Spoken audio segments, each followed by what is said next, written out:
Everyone and warm welcome to mint talk class 3। आज हम एक बहुत मजेदार स्टोरी फिर से पढ़ने वाले हैं about a camel and a lion from your NCERT class 3 English marigolds unit number 10 lesson the ship of the desert. यह है पार्ट 1 वीडियो जिसमें हम इस चैप्टर को बहुत सारे पिक्चर्स के साथ हिंदी और इंग्लिश वर्ड मीनिंग के साथ अच्छे से समझेंगे और फिर पार्ट 2 वीडियो में हम इस चैप्टर के टेक्स्ट बुक के क्वेश्चन आंसर्स को सॉल्व करेंगे, जिसका लिंक आपको इसी वीडियो के नीचे डिस्क्रिप्शन बॉक्स में मिल जाएगा या फिर आप क्लास 3 इंग्लिश का प्लेलिस्ट भी देख सकते हैं मिंट टॉक क्लास 3 चैनल में। तो हमारे लेसन को शुरू करने के पहले हम सबसे पहले लेसन के टाइटल का मतलब जानते हैं। The ship of the desert यानी कि रेगिस्तान का जहाज।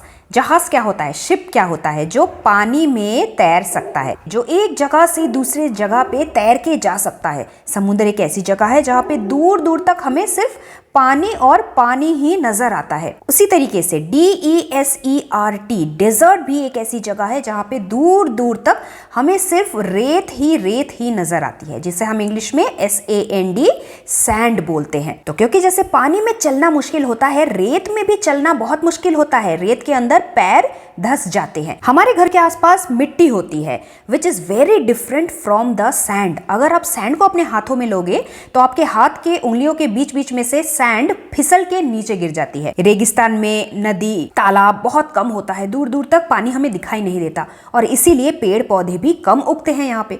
हमारे देश में राजस्थान एक ऐसा स्टेट है जहाँ पे हमें इस तरीके का डेजर्ट, सैंड से भरा हुआ डेजर्ट देखने को मिल सकता है। लेकिन फिर भी इन सब के बावजूद भी रेगिस्तान में कैमल ही एक ऐसा एनिमल है जो आराम से रेत पे चल सकता है और इसीलिए रेगिस्तान में रहने वाले जितने भी लोग हैं वो कैमल को एज ए डोमेस्टिक एनिमल अपने घर पे रखते हैं, उसे पालते हैं। क्योंकि एक तो कैमल मिल्क देता है, कैमल के ऊपर हम बैठ के सवारी भी कर सकते हैं, ऊपर भारी भारी बोझा लाद कर भी हमारे सामानों को एक जगह से दूसरी जगह पे लेके जा सकता है। क्योंकि उसे रेत पे चलने में बिल्कुल भी दिक्कत नहीं होती, इसीलिए कैमल ही शिप ऑफ द डेजर्ट कहलाया जाता है। और इसी के सामने कैमल का एक फ्रेंड है लायन, जो कि वाइल्ड एनिमल है, फॉरेस्ट में रहता है। बाकी जानवरों से ये बहुत ही स्ट्रॉन्ग है और इसीलिए जंगल का राजा हम इसे कहते हैं, किंग ऑफ द फॉरेस्ट। तो इन दोनों के बीच में क्या बातें हो रही है वही हम इस चैप्टर में पढ़ेंगे। So let's start reading. किसी भी नाम के आगे जब हमें इस तरीके के 2 डॉट्स नजर आते हैं, इसका मतलब वो ये सामने वाला सेंटेंस बोल रहा है। तो सबसे पहले लायन बोल रहा है। कैसे बोल रहा है? वो ब्रैकेट में उसका एक्सप्रेशन लिखा है, ROAR रोर, ING इंग, रोरिंग। रोर यानी कि शेर की आवाज, दहाड़ने की आवाज। शेर ने दहाड़ लगा के पूछा, हु आर यू? तुम कौन हो? तो लायन क्योंकि हाइट में थोड़ा छोटा है, कैमल बहुत लंबा है, तो कैमल भी नीचे देख के जवाब देता है, looking down at the lion, I am the ship of the desert. मैं रेगिस्तान का जहाज हूँ। Who are you? तुम कौन हो? तो लायन को गुस्सा आ जाता है, अरे जंगल के राजा को नहीं पहचाना, ये कैसा सवाल पूछते हो तुम? Don't you know me? Don't है short form of do not लिखने का, और ये जो शब्द है KNOW, इसमें K का क साउंड हम नहीं निकालते। K is silent in this word. इसे हम बोलते हैं नो। नो का मतलब जानना। लायन बोलता है, तुम क्या मुझे नहीं जानते? आई am the king of the forest. I' ये है short form of I am लिखने का, कि मैं हूं जंगल का राजा। तो कैमल बोलता है, आर यू? क्या सही में तुम हो? ओ आई सी, अच्छा। तो लायन को और ज्यादा गुस्सा आ जाता है। He makes a frowning face, FROWN, frown. Frown एक एक्सप्रेशन है, हमारे चेहरे की भावना। जब हम बहुत ही ज्यादा एंग्री हो जाते हैं तो हम कैसा चेहरा बनाते हैं? गुस्से वाला चेहरा बनाते हैं, है ना? तो इसे कहते हैं फ्राउनिंग। तो लायन भी इस तरीके से गुस्से वाला चेहरा बना के कैमल से बोलता है, यू कॉल योरसेल्फ, तुम अपने आप को, योरसेल्फ मतलब अपने आप को बोलते हो the ship of the desert, रेगिस्तान का जहाज। How can you be? कैसे तुम हो सकते हो अ शिप, एक जहाज? You are an animal. You are है short form of you are लिखने का, कि तुम हो एक एनिमल, एक जानवर। तो कैमल भी हंस के जवाब देता है। Camel smiling, SMILING SMILE, smile, और ई हटा के जब हम ING लिख देते हैं वो एक एक्शन वर्ड बन जाता है, मतलब हंसते हंसते हुए कैमल जवाब देता है, सो आई एम, मैं हाँ एक एनिमल तो हूं, लेकिन बट पीपल कॉल मी, लोग मुझे बोलते हैं the ship of the desert. और ऐसा लोग क्यों बोलते हैं? बिकॉज आई कैन वॉक, मैं पैदल चल सकता हूं, अक्रॉस द डेजर्ट, अक्रॉस मतलब पार पार जाना, from one side to another side. मैं रेगिस्तान के, डेजर्ट के एक तरफ से दूसरे तरफ वॉकिंग करके जा सकता हूँ, even on a hot afternoon, एक बहुत ही गरम दोपहर के टाइम पे भी खाली पैर इस गरम सैंड पे चल सकता हूँ। मई जून के महीने में जब हमारी स्कूल की छुट्टी होती है तब इतना ज्यादा गर्म होता है कि अगर हम खाली पैर रास्ते पे चलेंगे तो हमारे पैर जलने लगते हैं ना। अगर आप लोग कभी बीच में हॉलीडे मनाने गए हो और दोपहर के टाइम आपने सैंड पे पैर रख दिया हो, तब भी आपको पता चलेगा कि सैंड भी इतना ज्यादा गर्म हो जाता है कि हम खाली पैर उसके ऊपर नहीं चल सकते। लेकिन इसके बावजूद भी कैमल हॉट आफ्टरनून में आराम से पैदल चल सकता है गरम सैंड के ऊपर। द सैंड बर्न्स, जो रेत है वो जलने लगता है गर्मी से, इतनी गर्मी हो जाती है, but it doesn't bother me, लेकिन उससे मुझे कोई भी फर्क नहीं पड़ता। डजंट है short form of does not का, और बॉदर होने का मतलब है कोई भी चिंता करना या फिर फिक्र करना, डिस्टर्ब होना। लायन बोलता है आई कांट बिलीव इट, कि ऐसा कैसे हो सकता है, मुझे तो बिल्कुल भी यकीन नहीं होता। तो कैमल पूछता है can you walk across a desert, क्या तुम गरम रेगिस्तान के आर पार जा सकते हो? लायन ब्लिंक करने लगता है। ब्लिंक मतलब अपनी पलकों को झपकाना, मतलब कोई भी चीज जब हम सोचते सोचते जवाब देते हैं तो इस तरीके से हमारी आंखें झपकने लगती है। तो लायन भी ब्लिंक करके बोलता है नो, नहीं, आई कांट, डेजर्ट में नहीं चल सकता, but I can run in the forest, लेकिन मैं भाग सकता हूं जंगल में, फॉरेस्ट में। तो कैमल बोलता है मैं रेगिस्तान की बात कर रहा हूं और तुम जंगल की बात सुना रहे हो। Camel with disdain, DIS, dis, DAIN, dain, disdain का मतलब नापसंद होने की भावना। कैमल बोलता है every animal can do that, कि जितने भी एनिमल्स हैं, जितने भी जानवर हैं, सभी रन कर सकते हैं फॉरेस्ट में, इसमें कोई अलग बात नहीं है। आई अलोन कैन, अलोन मतलब अकेले ही, मैं अकेले ही रन ऑन सैंड, रेत पे दौड़ सकता हूँ, दूसरा कोई भी एनिमल मेरे जैसा रेत पे नहीं दौड़ सकता। और कितनी जल्दी दौड़ सकता हूँ? I can run on sand at 25 kilometres an hour. 25 kilometres आपने अब तक जरूर मैथमेटिक्स में पढ़ लिया होगा, बहुत लंबी दूरी होती है, और इतनी लंबी दूरी को 1 आवर में, 1 घंटे में कैमल दौड़ के पार कर सकता है। तो लायन को बहुत आश्चर्य होता है। वंडरिंगली, WON, वन, DER, डर, ING, LY, वंडरिंगली।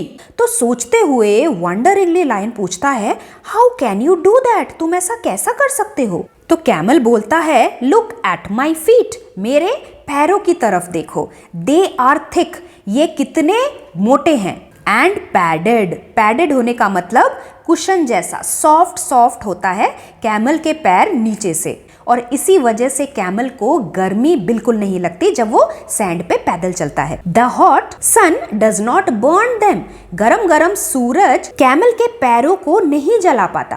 तो लायन बोलता है my feet are padded too, कि मेरे जो पॉ है वो भी तो पैडेड है, और जब इन पैडेड पॉज को लेके मैं जंगल में दौड़ता हूँ, thorns don't prick them, thorns मतलब कांटे। जंगल में ऐसे बहुत सारे पेड़ पौधे हैं जिनमें ऐसे ऐसे कांटे होते हैं। कभी आपने ऐसे कांटों वाले पेड़ देखे हैं? इन्हें अगर हम छूने की कोशिश करेंगे तो क्या होगा, ये कांटे हमारी उंगली में चुभ जाते हैं, तो चुभ जाने को प्रिक हो जाना बोलते हैं, PRICK, प्रिक।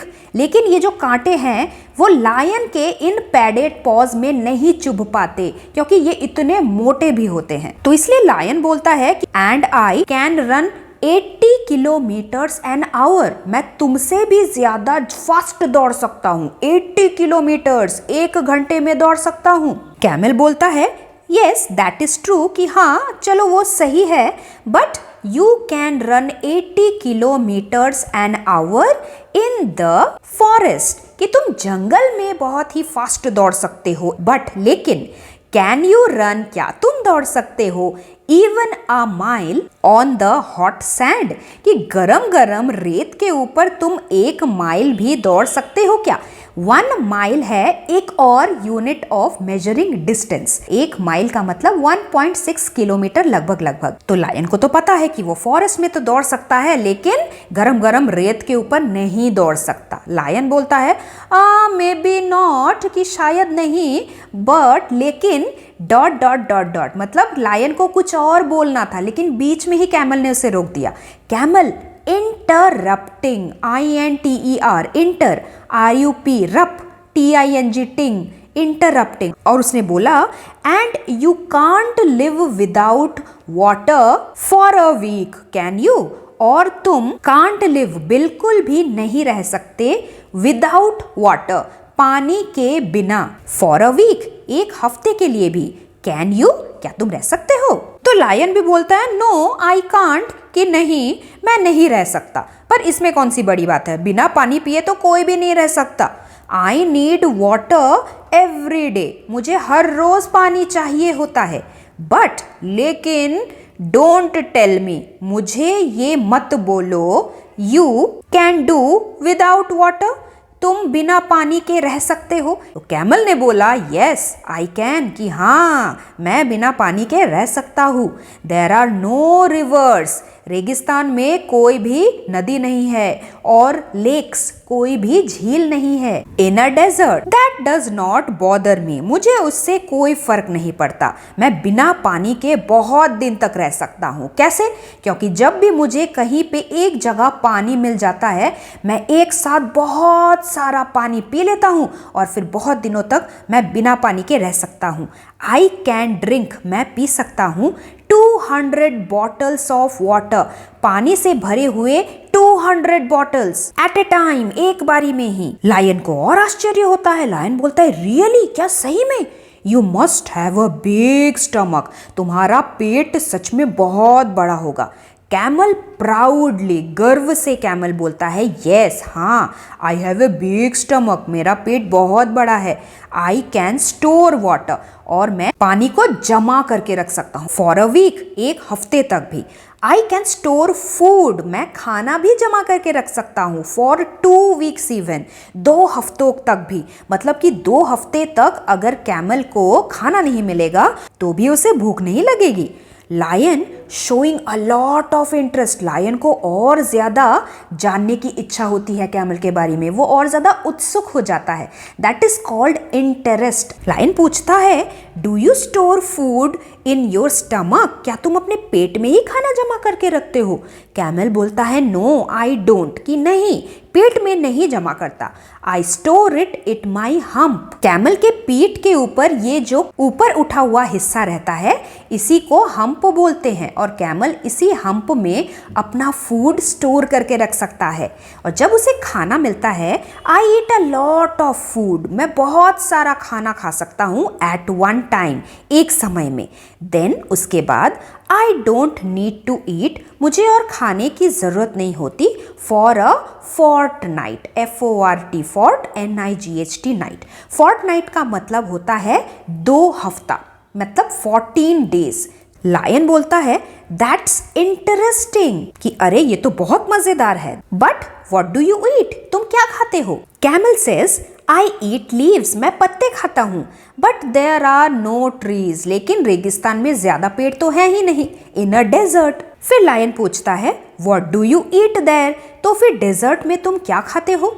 कैमल बोलता है there are thorny bushes in the desert, रेगिस्तान में कांटों से भरे हुए झाड़ियां हैं। थॉर्नी मतलब जिनमें थॉर्न्स होते हैं, जिनमें कांटे होते हैं।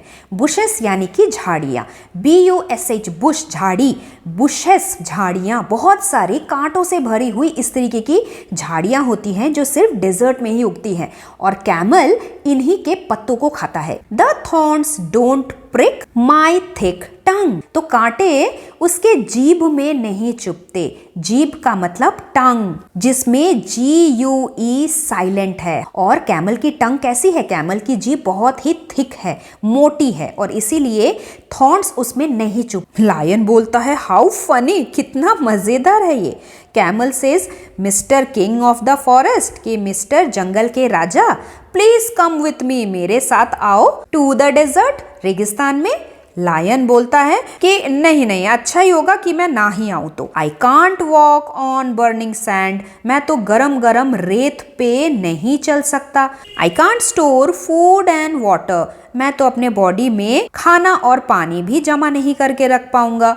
And I can't eat thorns, और मैं कांटे भी नहीं खा पाऊंगा, मुझे तो मीट खाना है और रेगिस्तान में मुझे मीट मिलेगा ही नहीं। Good bye and good luck mister ship of the desert. तो इसीलिए कैमल को ही रेगिस्तान का जहाज कहा जाता है, क्योंकि रेगिस्तान के कठिनाइयों में रहने की कला सिर्फ कैमल के पास ही है, बाकी और किसी भी एनिमल के पास नहीं है। This beautiful story was written by S.K. Ram. Next in part 2 video we will study reading is fun question answers. So stay tuned, we'll meet very soon. Thank you very much. Bye bye.